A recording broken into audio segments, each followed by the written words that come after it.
Not to live, just sit and fodder. Life's candy and the sun's above a border. Don't bring me on a cloud or rain on my parade. Don't tell me not to fly, I simply got to. If someone's taking a spill, it's me and not you. Who told me you're allowed to rain on my parade?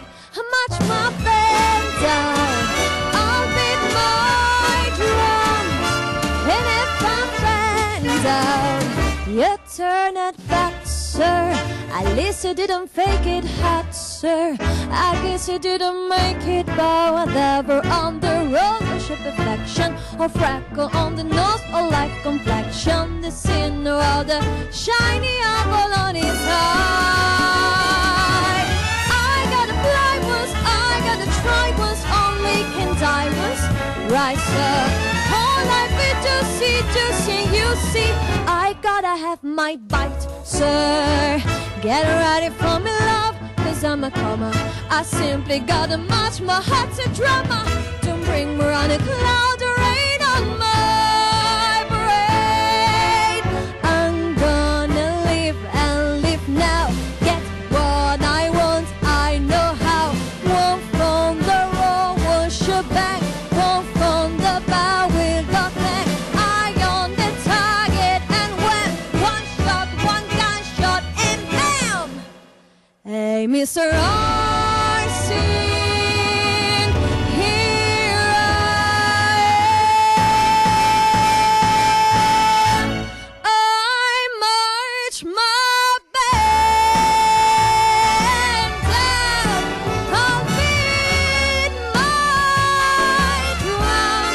And if I'm fan down, you turn it back, sir. At least you didn't fake it hot, sir. I guess I didn't make it. Get ready for me, love, cause I'm a plumber. I simply gotta match my heart's a drama. Nobody, no, nobody is gonna rain on my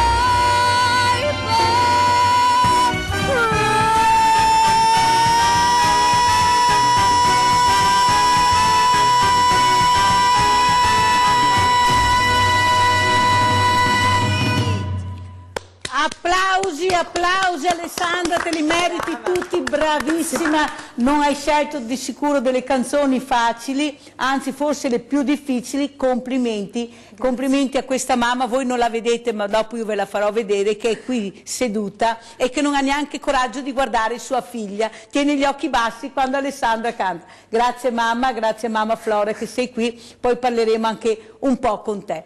Ma adesso cosa deve fare la Mirella? La Mirella deve aprire le buste. Allora ci sono due buste che sono arrivate questa settimana, una da Vittoria e sono 20 euro, questa è ancora sigillata, questa me l'ha data la Marzia che avete visto prima al nostro banco solidale, la nostra Marzia volontaria. Vediamo cosa c'è dentro. C'è un biglietto che leggerò domani mattina e ci sono 50 euro nella. Grazie infinite, grazie veramente di questi aiuti che voi ci date, perché come ha detto la nostra Elvira Durante prima, la nostra tesoriera, sono molto importanti, perché oltre gli assegni poi dobbiamo pagare extra tantissime altre cose, perché veramente non ce la fanno. Come avete visto l'assegno non vi facciamo vedere la cifra, perché la cifra varia da persona, da famiglia, da situazione, perciò è anche giusto tenere appunto un po' riservato questo assegno per far capire anche che magari ci sono delle situazioni che sono diverse una dall'altra. L'assegno non può essere uguale per tutti, vero Elvira? Cosa vuoi dire? Certo, che comunque i nostri assegni vanno da un minimo di 800 a un massimo di 2500 euro, appunto come è presa la famiglia, quanti abitanti sono, e delle eccetera. volte può essere anche superiore, sì, perché se ci sono dei casi eccezionali l'assegno può essere molto superiore, sì, però solito delle volte non viene dato dato, vero Evilia, un assegno solo, ma ne vengono dati anche certo. 3-4 alla stessa famiglia, che sono tutti monitorati o dai sindaci, dobbiamo dirlo chiaramente, certo. o dai servizi sociali, perché questi assegni vanno con i riscontri dei scontrini o le fatture dove loro spendono. Questo è un rispetto che noi abbiamo anche per i soldi della certo, gente che ci dà e di quelli che ci vengono erogati. Adesso parliamo con lei, partiamo con questo signore che voi avete visto prima, che è un signore anche importante perché è Luca Colussi, responsabile provinciale Coldiretti Campagna Amica, e questa è una bellissima parola. Cosa vuol dire Campagna Amica? Oltre alla Coldiretti che quasi tutti conosciamo, però questa bellissima parola Campagna Amica io mi aggiungo chilometri zero.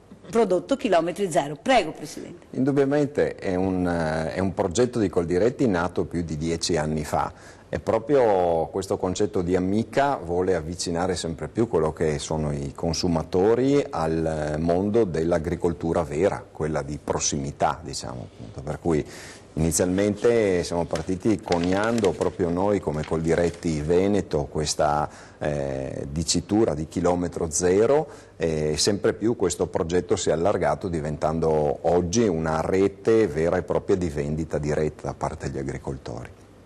Mi piace sottolineare però che è una rete che non si occupa solamente di vendere, ma è soprattutto una rete di socialità.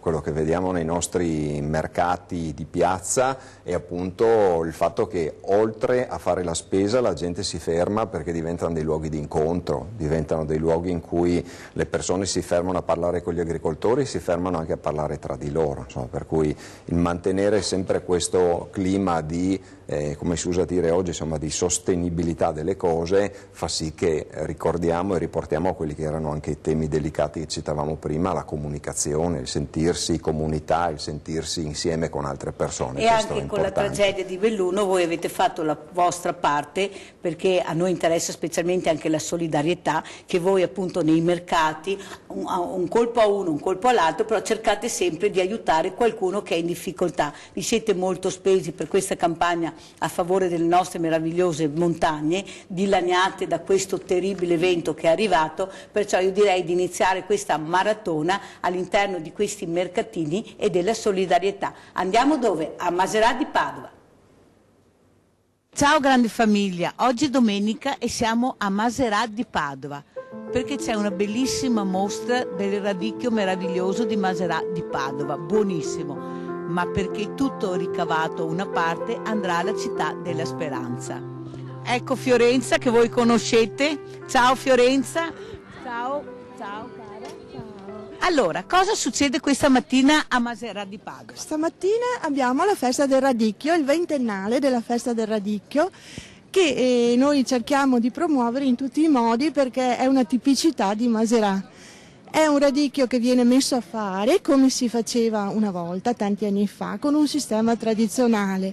Si raccoglie, si porta dentro a magazzino una volta nelle stalle. Adesso non sarebbe neanche più possibile per via delle normative igieniche, e lo teniamo a magazzino a una certa temperatura di modo che le foglie esterne possano macerare. Una volta macerate vengono tolte, è un lavoro immane, e rimane il cuore, la parte che naturalmente diventa più croccante, viene lavato e posizionato poi pulito e posizionato nelle cassette e poi alla fine venduto. Quindi ha un sapore e una croccantezza un po' particolare. Dopo, più tardi, con il contributo delle associazioni, degli alpini, della protezione civile, di tutte le varie associazioni presenti nel territorio, si fa un risotto in piazza e il ricavato viene donato alla città della Speranza ogni anno come contributo del nostro lavoro, della nostra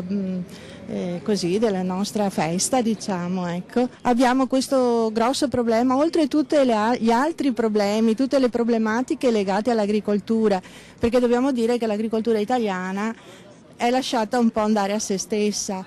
si importano prodotti da tutto il mondo che hanno normative molto più lasche rispetto alle nostre, sia come igiene, sia come coltivazione, come trattamenti, eccetera.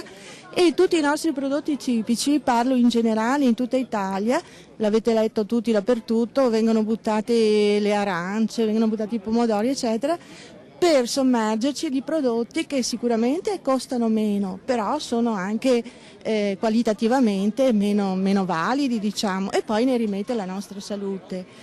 Nel contempo noi qui si avrebbe bisogno anche di tanta manodopera, però è impossibile per i costi, esatto, per il reddito che ormai l'agricoltura non riesce più a produrre, quando invece per contro, ripeto, abbiamo dei prodotti di eccellenza un po' ovunque. Qualcuno potrebbe dire, ma promuovete questo radicchio a Maserà che lo conoscono, perché non lo promuovete in altre zone?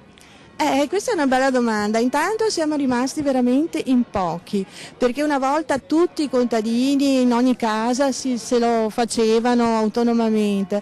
Adesso, grazie anche a un anziano che purtroppo non c'è più, che ci ha donato il seme, siamo riusciti a recuperare proprio l'antico seme di una volta, perché poi nel corso degli anni è stato modificato per varie esigenze di mercato. E dicevo, adesso siamo rimasti veramente in pochissimi, quindi anche come quantitativo è poco e non abbiamo le forze economiche e proprio fisiche, se vogliamo, perché non abbiamo alle spalle nessuno che ci aiuta a portare avanti questa cultura che è una cosa nostra, autoctona, giusto? Esattamente, autoctona, è proprio tipica del posto, insomma, tanto è vero che prende anche il nome del paese, quindi a maggior ragione dovrebbero... Ma quando voi vi avvicinate alle grandi, diciamo agli supermercati, ipermercati, quando andate al mercato poi, come viene piazzato questo radicchio? Come lo vedono? Allora, siccome esteticamente è uguale al radicchio, diciamo, di massa, quello estensivo e raccolto sul campo senza tutta la lavorazione, purtroppo ci assomiglia molto, tendono ad apprezzarlo in un modo pauroso. Noi non possiamo più starci con i costi perché è chiaro che ha un doppio lavoro.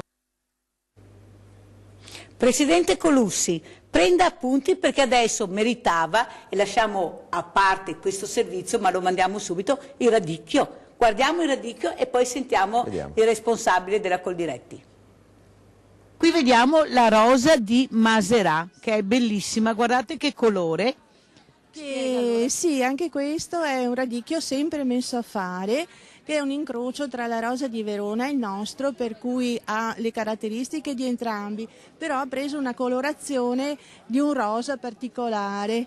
Infatti si vede che non è il solito radicchio che noi vediamo, e questo secondo me si vede pochissimo, come abbiamo detto prima, nei supermercati. Sì, non ce n'è molto, anche questo viene poi prodotto in maniera sì, esatto, quindi però abbinato, diciamo, io spesso li condisco assieme, e il bianco e il rosa, anche effetto cromatico, così è molto molto bello, molto poi gustoso. Vediamo il classico d'altri tempi, che è questo, esattamente, e questo si differenzia perché ha tutte le foglie seghettate, scappettate così, ed è il vecchio seme di Maserà. Questo è proprio il vecchio. Quello che dicevi prima, esatto, che raccontavi. Che raccontavo prima e che abbiamo recuperato. Questo invece è il fior di Maserà. Che è un altro, sembrano uguali ma non sono uguali. Sì, anche questo noi lo mettiamo comunque a fare, perché il segreto della bontà del radicchio è proprio questo, metterli a fare, cioè portarli dentro e tenerli lì affinché riescano a macerare e ad avere un cuore più croccante, più buono. Sembrano proprio delle rose bellissime. Sono delle rose bellissime. Abbiamo commemorato anche il signore che ci ha insegnato, diciamo, perché era un anziano. Che si chiamava? Che si chiamava Federico Barbiero, e lo ringraziamo sempre, e ha insegnato nel corso degli anni alle generazioni, ormai siamo vecchi anche noi, però insomma ha insegnato. Ecco. Proseguiamo il giro allora, Fiorenza.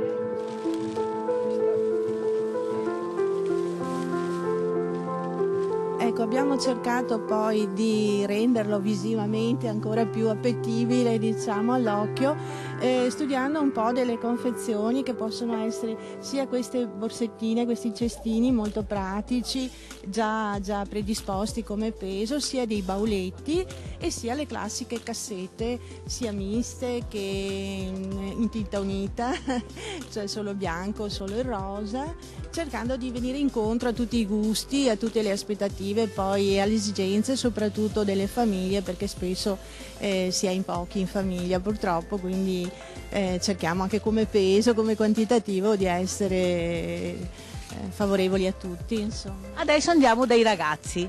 Qui siamo con Sofia. Ciao Sofia. Allora Sofia, io so che anche tu oggi fai parte di questa manifestazione per cercare di promuovere un prodotto che i tuoi genitori fanno da tanto tempo, però che hai messo molto in discussione perché la fatica è tanta e poi il lavoro viene pagato poco, come diceva tua mamma. Da giovane cosa ti senti di dire? Tu sei anche laureata in scienze e tecnologie alimentari, sì. Come dico sempre, lavoro in agricoltura, ce n'è un sacco e è anche un bel lavoro perché comunque è all'aria aperta. Però appunto siamo bombardati di prodotti che vengono dall'estero, mentre il prodotto italiano è il prodotto, diciamo, più controllato e anche con più leggi, diciamo. E quindi sì, noi puntiamo su questo e vorremmo che anche la gente capisse che i prodotti italiani sono migliori e l'invito appunto a riscoprire i prodotti, anche quelli tipici. Noi facciamo il radicchio, lo mettiamo a fare come una volta e quindi è un prodotto veramente particolare ed è anche molto buono. E quindi sì, la situazione in Italia è questa al momento e vorrei promuovere i prodotti italiani. Allora, tua mamma diceva che lavoro tanto, però viene pagato poco, ma il prodotto anche molto poco, non si riesce a inserirlo nel mercato. Secondo te cosa bisognerebbe fare? Cosa ti aspetti da questo nuovo governo?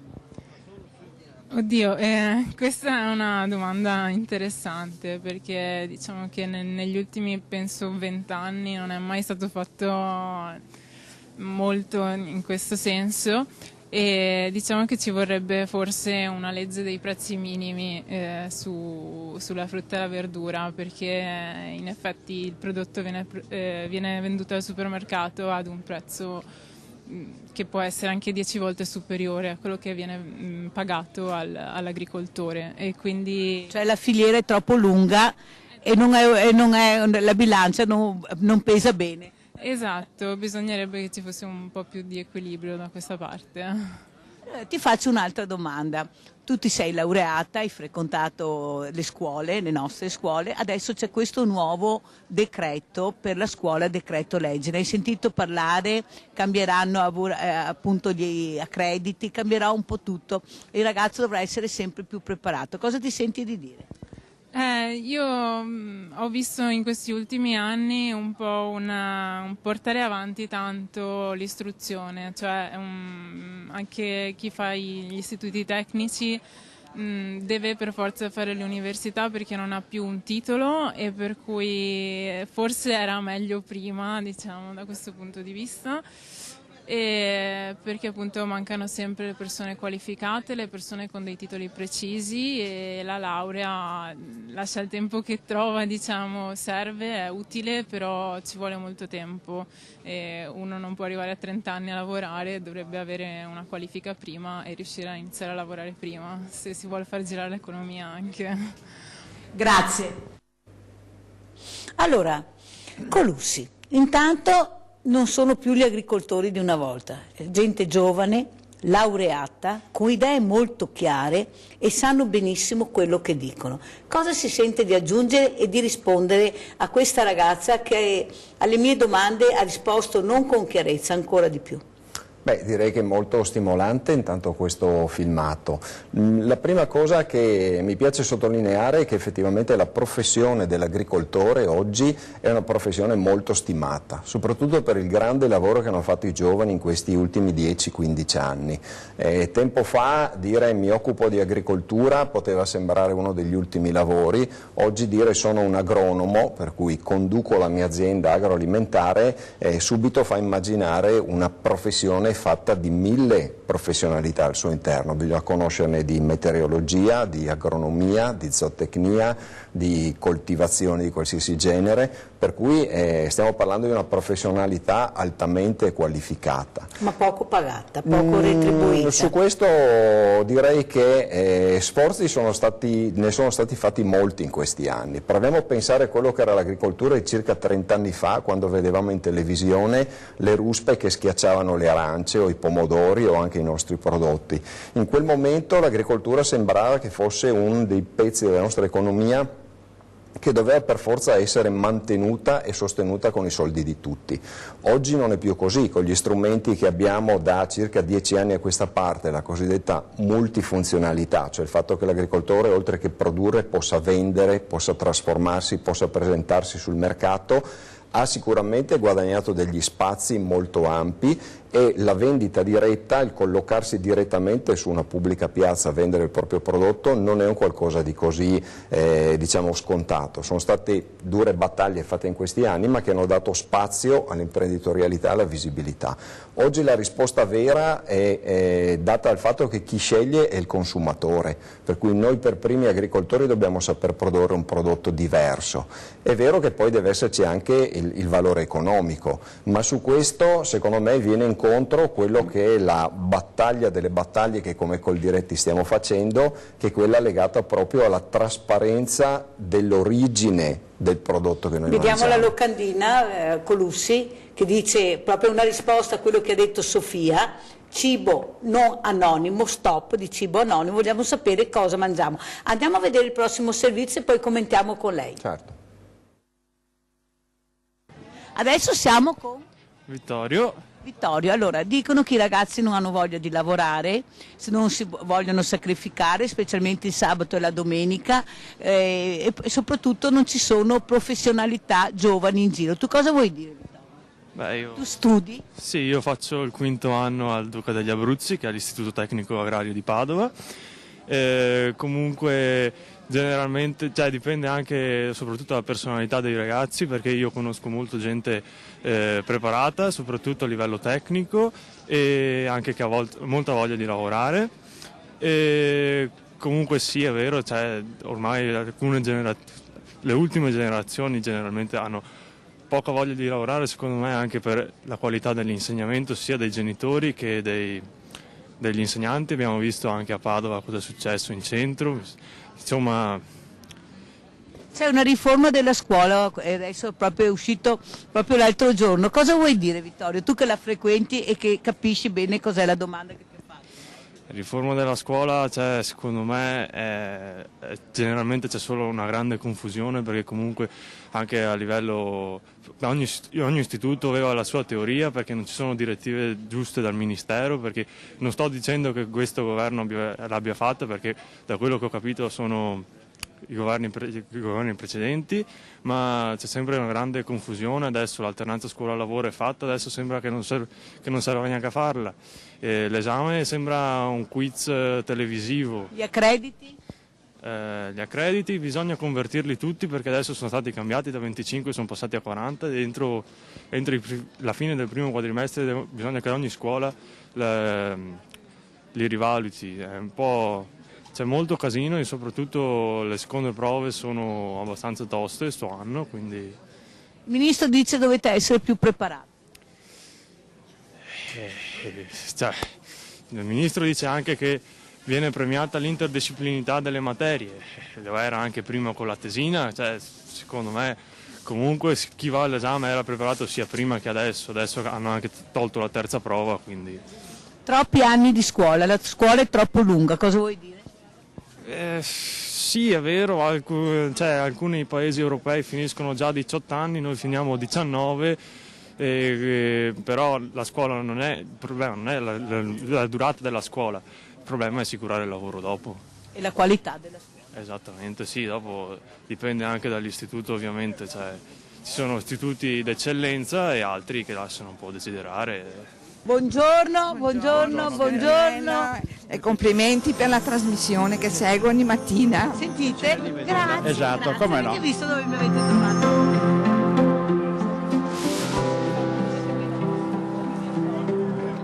Adesso siamo con Gabriele. Quanti anni, Gabriele? Io 25, Che lavoro fai, Gabriele? elettricista. Ecco, come mai qui questa mattina? Ed è vero che i giovani non hanno voglia di lavorare sabato e domenica? Io mi giro attorno e vedo diversi giovani questa mattina. Al freddo qui.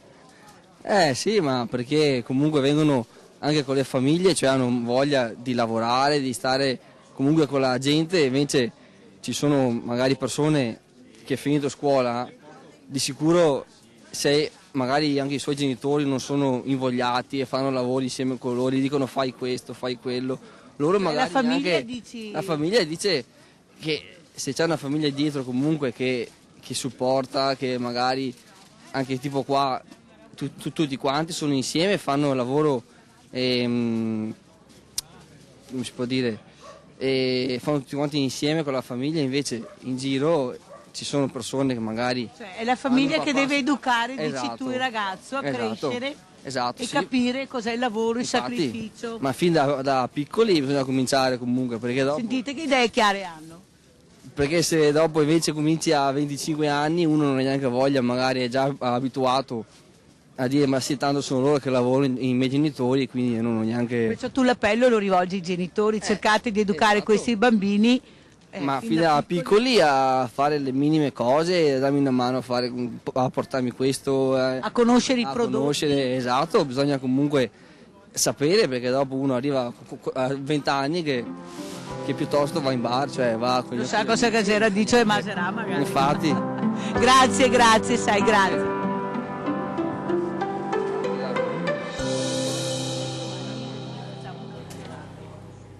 Colucci, intanto grazie, perché grazie a questi mercatini che la Coldiretti, anche con fatica, abbiamo sentito Certo. prima, ha cercato di spingere per far capire che c'era bisogno di questo, noi vediamo i nostri ragazzi, li sentiamo parlare, li vediamo lavorare, felici e soprattutto dicono quello che pensano, sentiamo le loro parole che altrimenti non li sentiremo. Dopo aver visto e sentito questi ragazzi, cosa si sente di aggiungere? Beh, sicuramente la famiglia in agricoltura è ancora un punto di riferimento, il poter lavorare con più generazioni all'interno della stessa, diciamo così, azienda aiuta quello che è da una parte il passaggio generazionale e dall'altra parte l'innovazione. Devo dire che abbiamo dei giovani ultimamente veramente illuminati o comunque con delle gran belle idee di progetto, e non è detto che tutti arrivino perché c'è una famiglia coltivatrice diretta a monte. Certo. Abbiamo molti esempi di giovani che lasciano professioni diverse o che si avvicinano al mondo dell'agricoltura proprio perché ha una grande creatività al suo interno e una grande possibilità di sviluppo di cose innovative. Noi stiamo lavorando molto su quelle che sono ad esempio delle filiere innovative, dal melograno alla canapa, ai bacchi da seta, a quello che può essere il nocciolo, cioè cercare di reintrodurre concetti di quello che può essere tradizione ma anche in un'ottica di innovazione. E qui spazio per i giovani effettivamente ce n'è. Insomma. Andiamo a vedere il prossimo. Solidarietà Alpini. Allora, siamo al Banco degli Alpini, questa bellissima e importantissima associazione, sempre in prima linea, sempre presente. Siamo con gli Alpini di Maserà, sono il signor Giovanni Flaminio e sono vice capogruppo. Cosa vuol dire per voi essere qui questa mattina, per aiutare questi agricoltori, queste associazioni? Allora, l'associazione presenta questa, opportunità di vedere prodotti della nostra terra, ma noi nel momento in cui andiamo a rifocillare le persone che vengono qua con un buon bicchiere di vino caldo, che si chiama Vin Brûlé, diamo anche l'opportunità di fare un'offerta per la Città della Speranza. Quindi tutti gli introiti che vengono raccolti durante questa nostra distribuzione di tè, vin caldo e cioccolato va alla Città della Speranza. Grazie infinite. Adesso guardate, ecco, stanno appunto versando il brûlé caldo. Ecco, c'è il nostro ex capogruppo che adesso ha lasciato un po' il posto ai giovani, ecco, che sta mescendo un po' di caldo. Giovanni, ma dicono che ci sono pochi giovani che hanno voglia di fare qualcosa, di mettersi in gioco. È vero o non è vero? Allora, i giovani non è che non vanno voglia di mettersi in gioco, è che le opportunità che lo Stato dà sono poche. hanno voglia loro, ma non trovano, diciamo, le opportunità, secondo me. Dopo, anche da noi, per esempio, a parte che la nostra, diciamo, associazione non ha più rincalzi perché tolta la naia, non abbiamo più rincalzi che vengono su, però diciamo che in un certo momento c'è buona volontà da parte di tutti, basta saperla fare scaturire. Grazie, grazie. Allora buona domenica e chissà che raccogliete tanti soldi per questa importante città della speranza. Grazie a te della tua presenza in questa manifestazione. Grazie. Grazie. Ho dovuto togliere il microfono, che gli alpini sono verati, mentre mi mangiava il microfono restavo senza. Hanno una forza, una grinta, una voglia di fare, di dare, che è una cosa incredibile. È vero, Colussi, veramente se non ci fossero dovremmo inventare. Però prima di intervistarla guardiamo il prossimo filmato. Siamo con Alberto Sella. Allora Alberto, anche te domanda d'obbligo. Dicono che questi giovani non hanno voglia di lavorare, non vogliono sacrificarsi sabato o la domenica, non sono preparati professionalmente, non hanno lavori proprio che adesso vengono richiesti. Cosa vuoi dire? Non vogliono trasferirsi, insomma, poveri giovani. Poveri giovani, è vero, perché sento molti compagni di classe che a volte fa fatica a trovare lavoro. Io ho avuto la fortuna di avere già l'attività di famiglia, siamo 6 generazioni che andiamo avanti, ho avuto il mio trisavolo che è partito nel 1896 e niente, cerchiamo di portare avanti con passione, perché alla fine ho tanto da imparare perché sono ancora giovane. Quanti anni hai? Ho 25 anni. E che scuola fai? Ho fatto Rolando a Piazzola, ragioneria. Ecco. Poi sono andato a fare il mugnaio, insomma. Perché ti piace una Sì, perché mi dispiaceva anche, come dire, interrompere la storia. Certo. Perché c'è tanta storia in questo posto. Secondo te quanto deve essere aiutato il nostro territorio con i propri prodotti? Perché mi sembra che ultimamente fate una fatica enorme a apprezzare i prodotti, anche se abbiamo delle eccellenze. Più che altro si fa fatica a portare il prodotto al cliente. Ormai siamo abituati ad avere tutto quanto subito, ordiniamo, siamo fuori e praticamente ordiniamo su internet e il giorno dopo abbiamo fuori dalla porta il nostro prodotto. In realtà purtroppo non tutti hanno la possibilità di trasportare, di consegnare, però si cerca di allargare la cerchia, l'area di consegna, anche se i supermercati, la grande distribuzione farà sempre più concorrenza. Puntiamo sulla qualità. Ma quanto buoni sono i nostri prodotti? Diciamo che bisogna valorizzarli di più, cercare di far capire alle persone che magari perdere quella mezz'ora in cucina migliora la salute, migliora il morale, migliora l'animo della casa e l'animo della famiglia. E quanto è importante che la famiglia, come diceva un ragazzo della tua età, insegni fin da piccoli cos'è il prodotto, l'agricoltura, a capire quanto bisogna essere vicini ai bambini e insegnare loro qualcosa. Non possono arrivare a 20 anni che non sanno neanche cos'è un prodotto. È importante quello, perché purtroppo conosco persone della mia età che non sanno neanche cos'è una spiga, non sanno neanche come viene fuori un uovo, mi domandano se alla farina diamo il colore. E a queste domande a volte si rimane allibiti perché uno pensa ma dove avevi su questi qua fino adesso? Si risponde con educazione, perché non mai essere maleducati, però ma questi poveri fanno e lì non è colpa della mamma o del papà, lì ci vuole un po' di curiosità personale, anche di avere di porsi delle domande, di capire come sono fatte le cose. Grazie Alberto, buon lavoro anche a te.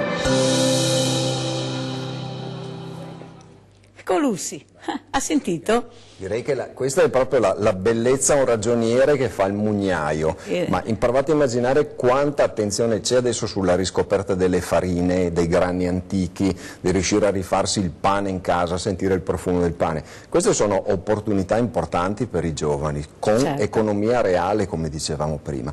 Vorrei però ritornare a quello che a mio parere è il tema di fondo della redditività in agricoltura, e che era appunto quella locandina che abbiamo passato prima, dobbiamo sempre più portare attenzione sulla consapevolezza da parte dei cittadini di cosa acquistano. Appunto. Perché oggi come oggi è sempre più importante saper leggere un'etichetta e conoscere da dove provengono le materie prime. La grande battaglia in cui siamo impegnati in questi mesi con questa raccolta firme che conduciamo a livello nazionale ed europeo è proprio perché vogliamo arrivare finalmente in Europa, non solo in Italia, ad avere una legge che obblighi tutti coloro che fanno dei prodotti agroalimentari ad inserire per legge da dove proviene la materia prima, perché il barattolo senza etichetta, il barattolo anonimo, dimostra appunto che oggi un'infinità di prodotti vengono venduti per quello che non sono e ancora di più rischiano di essere contraffatti, per cui oggi noi veramente non siamo ancora nella condizione di sapere fino in fondo che cosa mangiamo. Qui deve esserci una educazione del cittadino nel volersi incuriosire, volersi interessare e una grande capacità degli agricoltori nel saper spiegare il valore dei propri prodotti. Questo crea diciamo così, economicità e valore per le aziende, ma soprattutto crea qualità alimentare per tutti i cittadini. Alberto però diceva anche un'altra cosa, diceva bisogna valorizzare di più i nostri prodotti. Cosa risponde Alberto? Questo è vero ed è un impegno che dobbiamo metterci tutti, perché il Made in Italy agroalimentare italiano non ha paragoni e lo dimostra il fatto che viene copiato in tutto il mondo, per cui tutti quanti dobbiamo sentirci impegnati prima di tutto ad essere orgogliosi di essere agricoltori italiani, dei coltivatori di diretti, comprare i nostri prodotti e di comprare a chilometro assolutamente i nostri prodotti, ancora di più dalla rete dei mercati di Campagna Amica, perché lì abbiamo agricoltori che personalmente vanno in piazza ogni mattina come questi bravissimi ragazzi e con i quali è possibile capire chi è che vende, cosa vende e conoscere anche poi quello che a me piace molto, la stagionalità dei prodotti. Dottoressa Paiara, abbiamo sentito però questi ragazzi la parola magica famiglia. Non c'è un ragazzo, se avete sentito, che non abbia nominato la famiglia. Allora ritorniamo ai discorsi che dicevamo prima, che è molto importante per loro la famiglia. E vedevo che Alessandra annuiva quando questi ragazzi parlavano, perciò vuol dire che tra loro si capiscono molto bene. Forse siamo noi che capiamo un po' poco. E comunque tutti l'hanno detto, tutti hanno usato la parola magica famiglia e forse noi dovremmo quindi capire che la forza della famiglia è un qualcosa da riscoprire, qualcosa da non dimenticare, perché in effetti qualunque sia la famiglia, anche se magari non è una famiglia unita, però comunque ha una forza molto grande. Questi ragazzi, se gli viene trasmessa la passione, riescono a farla propria, a innovarla, perché si parla comunque di innovazione, e a smuovere le montagne, perché comunque sono ragazzi che stanno facendo molto con quello che avevano a disposizione. Ma i ragazzi hanno bisogno anche di esempi. Guardiamo il prossimo servizio. Qui siamo con Associazione Nazionale Carabinieri. Alpini che abbiamo già visto. Sì. Cosa fa l'Associazione Carabinieri qui oggi? Siamo qui intanto. L'Associazione Carabinieri, Lei è? sono Fabian, consigliere e socio dell'Associazione Carabinieri. Niente, facciamo un po' di prevenzione, la piazza si tiene il territorio, gli amici, la conoscenza della gente, si guarda un po' che succedano. Cosa ci vuole dire di questa paura che ormai ha la gente di muoversi, di uscire, di questi furti? Cosa sta succedendo nel nostro bellissimo territorio, anche nei nostri paesi? Lei da veterano può dire qualcosa rispetto a una volta? Beh, rispetto a una volta, adesso con le condizioni che ci sono, anche poi c'è una propagazione dei mass media che ne parlano, sempre a forza di parlarne diventa una cosa magari intrinseca. Uno dà per scontato, se sta paura, però realmente si tocca con mano che c'è questa esigenza, diciamo, di un po' di sicurezza. Ecco che allora c'è la visibilità anche noi come associazione, la gente vede e dà un po' di fiducia, perché vede che c'è il territorio è presidiato, in poche parole. Come manovra di questo nuovo governo, lei l'apprezza, vuole dire qualcosa? Beh, sul fatto della sicurezza, sì. Sì, però non è giusto che uno che subisce un furto in casa poi deve trovarsi anche l'avvocato, pagarne le conseguenze e andare avanti per anni a spese sue. Perché ho fatto un servizio una volta che hanno fatto vedere uno che piuttosto di andare a lavorare preferiva andare a rubare per le case, per gli appartamenti, proprio per un report che hanno fatto alcuni anni fa, questo preferiva quindi di andare a rubare anziché andare a lavorare. Allora, No, tu vai a lavorare o vai agli istituti pubblici che ti danno assistenza se non ce la fai, ma no che vai per le case a creare disagio, scompenso. Lei a questo decreto sicurezza ci crede? Staremo a vedere come è andato, però io crederei e ritengo sia giusto che quello che subisce non debba anche poi pagarne le conseguenze. Grazie, grazie, buon lavoro, grazie.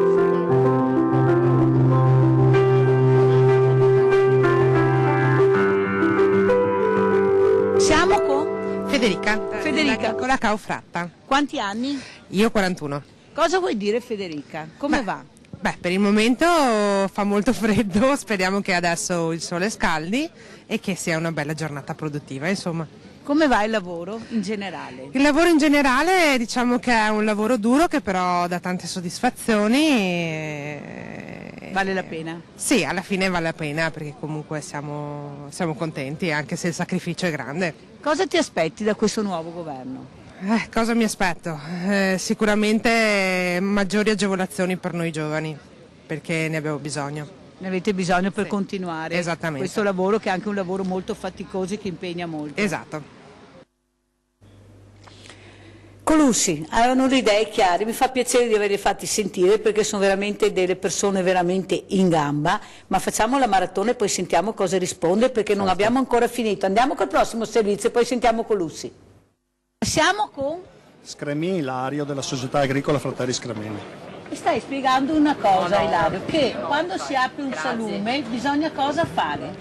No, allora un insaccato sale e pepe perché non si ossidi, lo spalmiamo come se fosse un po' di maionese, un po' di olio sopra all'insaccato, lo spalmiamo in modo tale che non entra aria. Col coltello? Sì, col coltello. Quindi avremo solo la prima fetta un po' ossidata e la parte rimanente rimane integra. Perciò prima di mettere questa carta che mettiamo noi bisogna chiudere col coltello, spalmare proprio. Lo sto facendo io in questo momento, eccolo. Vedete, abbiamo imparato qualcosa. Come va il lavoro? Abbastanza bene, dai. Questi prodotti nostri sono delle eccellenze. Il mercato come risponde? Ma se si lavora bene si trova dei sbocchi importanti. E il problema è sempre che bisogna lavorare bene. Certe volte anche noi non siamo proprio all'altezza. Comunque dai, con l'impegno. Bisogna crederci. Come tutte le altre cose, insomma. Buon lavoro, grazie, grazie. Michela Orlando. Che è l'insegnante? Sì, di una delle classi che hanno partecipato al progetto Orto della scuola Mazzini e qua abbiamo un po' spiegato con i bambini quello che è stato fatto. C'è la prima parte del progetto Orto che è in generale ciò che è stato fatto, la pulizia del terreno, la semina dei vari ortaggi e poi qui abbiamo riferito alla festa del radicchio, proprio spiegato quali sono le fasi che sono state fatte. Hanno pulito le piante, le hanno trapiantate, poi hanno concimato la terra e qui c'è il raccolto di ieri mattina, la fase del raccolto, infatti qui vedete poi esposto il prodotto dei bambini. Tutto questo è stato fatto grazie alla collaborazione di un nonno adottato dalla scuola che è il nonno Diano Baraldo, abbiamo messo anche qui il ringraziamento per lui e lo vediamo nelle varie foto, anche qui ce n'è una grande. Eccolo qui. Sì, dopo la vediamo, intanto lei spieghi. Sì. Ecco, il nonno Diano che da anni è disponibile ad aiutare i bambini a scuola in questo progetto e quindi ci ha seguito passo passo dalle prime fasi alle ultime, era qui adesso, peccato che si sia spostato, se attendete un attimo. Sì, volevo chiederle una cosa, prima intervistando un ragazzo ha detto ai bambini vanno insegnate fin da piccole queste cose, i prodotti, perché arriviamo delle volte a 25 anni che qualcuno di noi non sa neanche cos'è una spiga. Cosa vuol dire in merito? Ha ragione, nel senso che i bambini hanno bisogno dell'esperienza e quindi è vero, noi in classe facciamo vedere, mostriamo immagini eccetera, ma il contatto diretto con la natura, con le piante, fatto dai bambini manualmente con l'utilizzo dei loro sensi è un approccio diverso che rimane, sedimenta. Come si approccia il bambino quando lo portate appunto a lavorare negli orti, con la terra, a far capire i prodotti?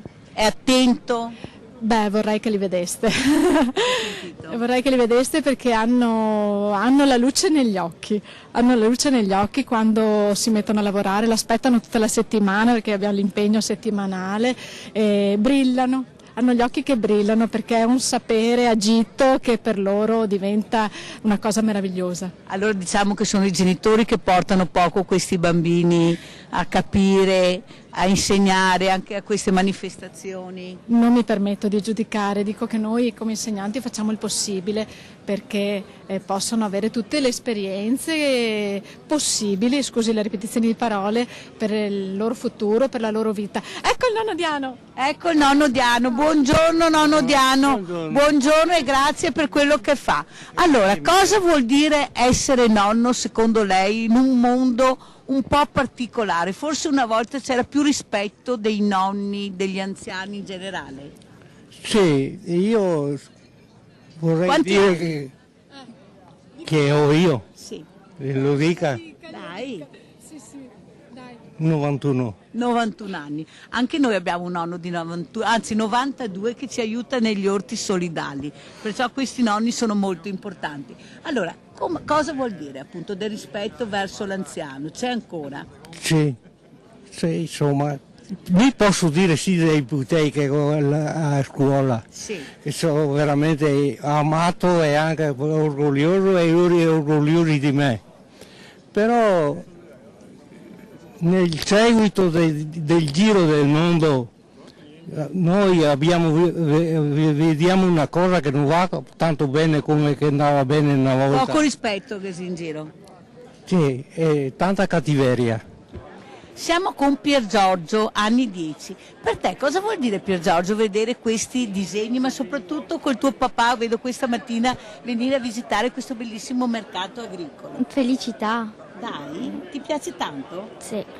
E questi disegni che hanno fatto i ragazzi, qual è il disegno che ti piace di più? Vediamo, secondo te qual è il disegno che ti ispira di più? Guardali bene e poi me lo fai vedere. Questo.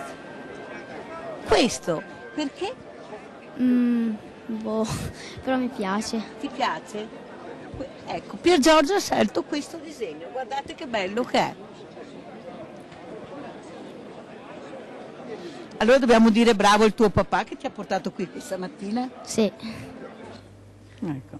Bravo a questo papà che ha portato questo bimbo questa mattina e avete visto anche che idee chiare ha. E cosa vuol dire, Colussi, a questi ragazzi, a questo nonno, a questi agricoltori? Siamo in chiusura ormai, io intanto spero che venga vicino a me, eccola qua, la Flor, prego Flor, che è la mamma di Alessandra, vicino a me, prego Presidente. Direi che è molto importante la cultura e il trapasso delle informazioni verso tutte le generazioni. Ci tengo a sottolineare che proprio in centro a Treviso noi abbiamo una struttura stabile, aperta da più di un anno, un grande mercato al coperto dove ci occupiamo molto di quello che è la didattica, il contatto con le scuole, il contatto con le famiglie, per cui ogni martedì, giovedì e sabato mattina abbiamo questo mercato aperto dove abbiamo proprio un'area dedicata alla conoscenza delle aziende, alla conoscenza dei prodotti e soprattutto a questi momenti di approfondimento di cultura e di incontro con i giovani, le famiglie e quelli che sono gli agricoltori, per cui non possiamo che invitarvi lì al mercato di Piazza Giustiniani, zona stazione in centro storico a Treviso. Dove si raccolgono anche le firme? Dove si raccolgono anche le firme ogni martedì, giovedì e sabato appunto, e dove c'è modo di soprattutto conoscere le aziende e il grande progetto di Campagna Amica Coldiretti.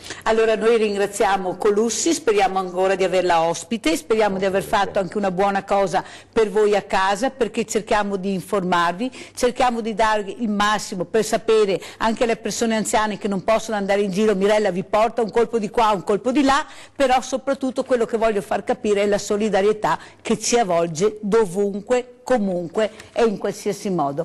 Mi ha raggiunto la mamma di Alessandra, la Flor. Allora Flor, mi vuoi spiegare come hai fatto a crescere questa ragazza con dei principi così sani, nella semplicità ma nello stesso tempo nell'eleganza, ma soprattutto con questa grinta che gli hai messo dentro? Spiegami Flor. Sì, un po' unito le due culture, già che amo moltissimo la cultura italiana. Perché lei non è italiana? Essendo colombiana. Colombiana. Però diciamo che più anni che sono qua in Italia che quelli che ho vissuto in Colombia. Ho unito le due culture e un po' il regolamento di casa mia l'ho portato un po'. Avete capito? Senti Flor, ma come sembrano gli altri veneti? Belli, bravi. Non sviolinare troppo, di la verità. No, belli, bravi, un difetto, dai, dimmi un difetto. Diciamo che per la mia cultura un po' molto... Chiusi? Sì. Ma diciamo che negli anni che sono arrivata io, all'inizio del 90, era un po' diverso. Adesso io mi sono abituata perché veramente amo la cultura e il cibo. Le tradizioni, tante cose, anche perché sono stata, diciamo, accolta di un grande personaggio di Treviso, il notaio Gallina. Sì. Che ho lavorato con lui 10 anni e lui mi ha trasmesso questa cultura. Sentite? Oltre il cibo, perché lui era un amante dei cibi e io l'ho seguito, infatti faccio la cuoca come professione. Sì. Perciò noi ti ringraziamo per questa meravigliosa ragazza che fra poco daremo la parola per chiudere la puntata. Ringraziamo anche te di essere venuta. Vedete, ha accompagnato sua figlia nonostante abbia 20 anni, però la mamma la segue perché è giusto che sia così, ma è giusto anche capire che le realtà sono diverse da quelle che delle volte noi pensiamo. Integrazione vuol dire anche volersi bene. Prego, salutiamo la nostra dottoressa Pagliar. Cosa vuole aggiungere, dottoressa, dopo tutto quello che ha sentito? Famiglia, valori. Famiglia, valori, ricordiamoci che comunque ognuno di noi fa il meglio con gli elementi che ha e questo vuol dire davvero che possiamo cambiare tutte le situazioni, anche quelle che ci sembrano ormai perse. E io rinnovo l'invito a venire sabato a conoscerci e a capire anche un po' cosa diciamo facciamo. A che ora, dove? Sì, allora alle 9:30 alla sala convegni dell'ospedale Cafoncello a Treviso. Ci sarà l'intervento iniziale del dottor Benazzi che, come dicevi tu Mirella prima, è sempre presente e quindi lo ringraziamo, e i successivi interventi sono il professor De Rosa dell'associazione AMARV Malati Reumatici del Veneto, che ha creduto in noi per questo convegno. Interverranno poi il sindaco di Treviso Mario Conte, la dottoressa Toniolo che è la presidente dell'AMARV nazionale, Marco Pavan, Victor Stout che è il nostro ospite, è un oratore che abbiamo visto prima. Esatto, famoso a livello europeo e internazionale, io, e quindi vi aspettiamo sia perché appunto abbiamo piacere di farci conoscere e anche perché siamo sempre alla chiunque può ricerca venire a sentire e a vedere questo importante convegno che assolutamente fate. Marco, cosa vuoi aggiungere? Intanto complimenti, grazie di tutto, grazie, porta anche il nostro grazie a questi tuoi familiari che ancora adesso stanno soffrendo in maniera incredibile, perché la morte di un figlio non si dimentica proprio facilmente, perciò ci stringiamo attorno a questi genitori per queste tragedie immani che stanno purtroppo ancora vivendo.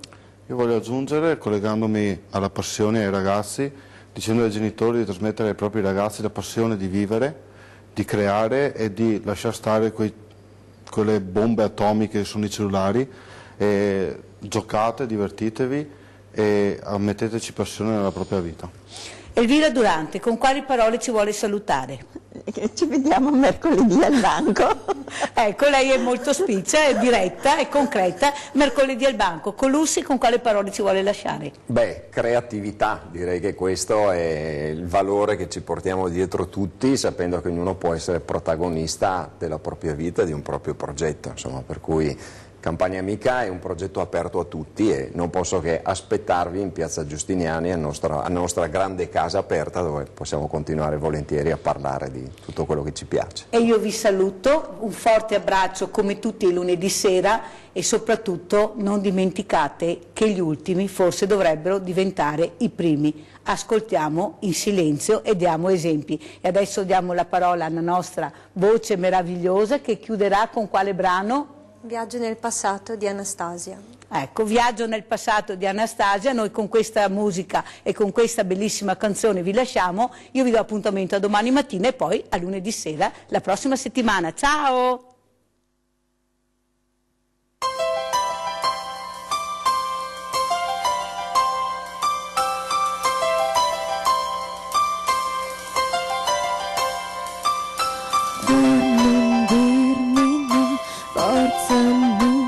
Lasciarmi, non abbandonarmi qui,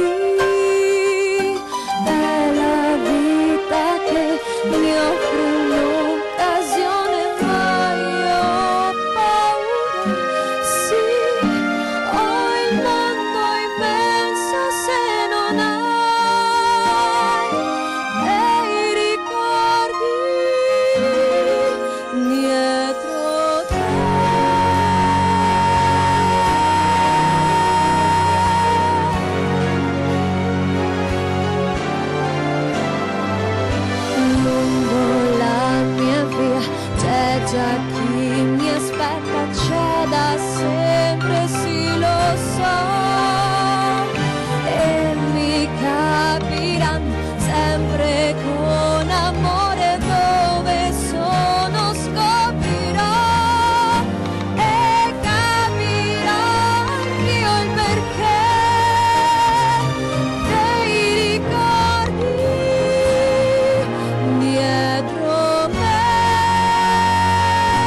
lasciarle mai più.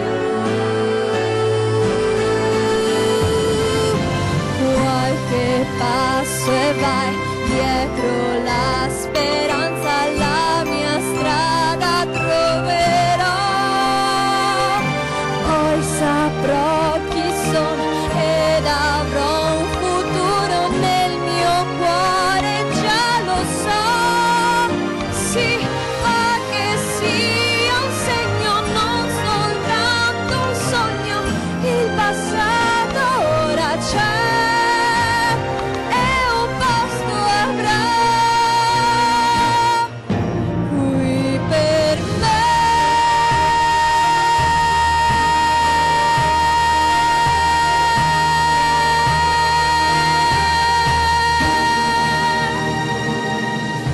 Applausi, ciao, buona serata, ciao, buonanotte ormai.